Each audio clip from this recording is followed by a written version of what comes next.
Happy anniversary to you. Happy anniversary to you. Happy anniversary. God bless you. Happy anniversary to you.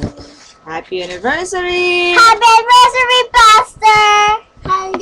Okay. Happy birthday to you! Not like that. Oh yeah. Happy anniversary po sa inyong lahat. So, can I go At now? sa ngalan po ng Highness Family, si Melody, at ang aming dalawang anak na inyo pong nakita kanina, si Jansen, ang aming bunso, at panganay na si Jabez. Kami po ay bumabati ng masaya at lalong mapagpalang ika-86 na anibersaryo ng Iglesia ng UCM. We praise the Lord because UCM has leaders who serve not to please the members but to carry their mandate to please only the Lord. We praise the Lord because UCM has workers. Meron tayong pong mga pastor, mga manggagawa who present God's word with clarity and conviction. And also, we praise the Lord because meron po tayong mga miyembro na nakikinig and members who obey only God's direction through His living word. UCM was very effective not only to Metro Manila residents but also on students, young professionals from the provinces. Ako po isang estudyante during the early 90s, and because of the warm people who initially met me when I went through the doors of the church, I knew then that this will be my new home church away from my local church in Abra. Malugod po akong tinanggap at inalalayan ng mga miyembro ng iglesyang ito.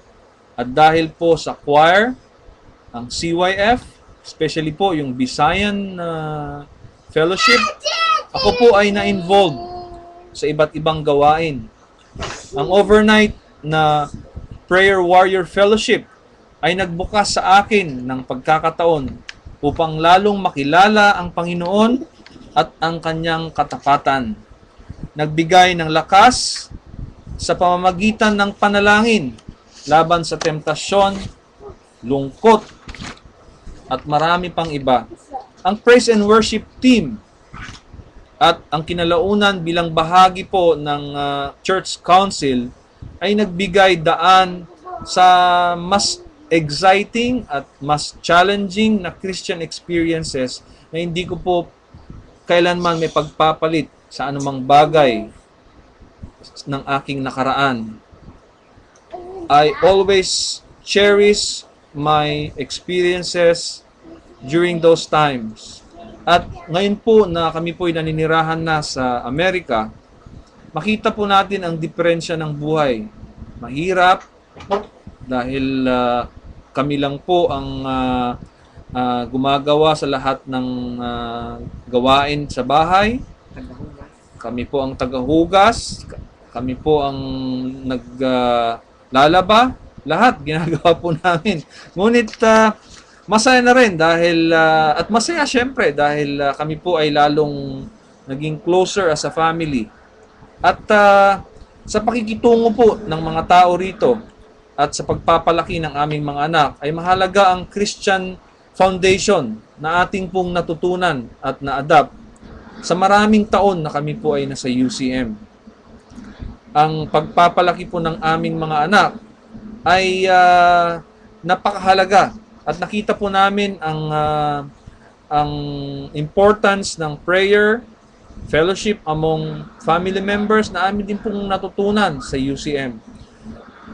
As a matter of fact, several months ago, si Jabez po ay nanalo sa siya po ay nag-champion ng spelling bee, which is sa school, which is a highly regarded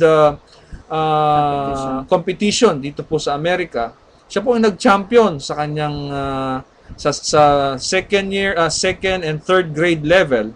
At nung tinanong ko po siya kung anong nararamdaman niya, at sabi po niya, Daddy, I'm very happy, sabi niya. Bakit anak? Ba't ka masaya? Because, you know, Daddy, God answered my prayer. At nung narinig ko po yan, ako po ay naiyak. At hanggang ngayon, pag naalala ko po yun, ako po ay naiiyak dahil nakita ko po yung at a young age ay nakita po niya yung importance ng pananampalataya at pagpapahalaga sa Panginoon sa pamagitan ng pagbabasa ng Bible at pananalangin. Sa matter of fact, nung gusto ngang tanungin ni Melody ang gusto niyang regalo, ang pinili po niya dun sa bookstore ay hindi po yung mga laruan, kundi pumili po siya ng kanyang own Bible. Although meron siyang Biblia po, ngunit gusto niyang makabili, gustong bilhin siya ng mami niya ng bagong Bible. And it's napakasaya. At alam ko na natutunan niya ito during his early years sa UCM, sa Sunday school. At kaya po napakahalaga ang Sunday school na alam ko po ay matatag at ito po ay sinusuportahan ng bawat pamilya. At importante po yung dalhin po natin ang ating mga anak. Hindi po natin sila hayaan na utusan natin na pumunta sa Sunday school. Ngunit dalhin po natin. It's very important. At ito po yung maliit ko pong experiences so far sa aming pagpapalaki as a family, sa aming relationship. Napakahalaga yung aming faith, yung teaching ng UCM, at yung lifestyle ng UCM family na amin pong na-adapt ay napaka-importanteng kompas sa aming pong patuloy na journey through life. So, wala po akong mas mahalaga pang experiences kundi po yung aming ties as a family, sa aming prayer as a family, at ito po ay ini-equate ko po sa aming experience nung kami po ay nasa UCM. Of course, naalaala ko po yung aking nanay na siyang nagsimulang humubog sa aking pananampalataya. But certainly, Melody has its own experiences sa local church po nila sa Samar bilang isang CYFers. Napakahalaga po na makibahagi ang mga kabataan sa CYF dahil ito po ay napakahalagang foundation ng bawat isa. Dahil sa masalimuot na mundo po natin, hindi po natin alam kung anong mangyayari sa atin sa kinabukasan. Ngunit kung mayroon po tayong matatag na foundation sa pamamagitan ng pag-attend sa mga Bible study, ito po ay malaking kalasag po natin sa kinabukasan. At being a member sa local church ng Calvary Baptist Church ay nagbigay lalong diin sa importansya ng panalangin, importansya ng pagbabasa ng Biblia at pag-aaral nito sa mga fellowship. At patuloy po namin itong gagawin dahil napaka-importante po sa buhay pamilya. Sabi nga nila, napaka-busy daw po yung mga tao rito sa Amerika. Ngunit we see to it that every Sunday ay kami po ay magkakasama bilang isang pamilya na papasok sa simbahan. Well, this is only the time that as a corporate believers, we can truly worship and thank the Lord for His goodness. At muli, ako po si Brother Sam na muling bumabati sa atin ika-86 na birth anniversary, and hopefully, and we're praying that in our 87th anniversary, my family will join you in celebrating that important moment sa history ng ating iglesia. Hanggang doon na lamang po.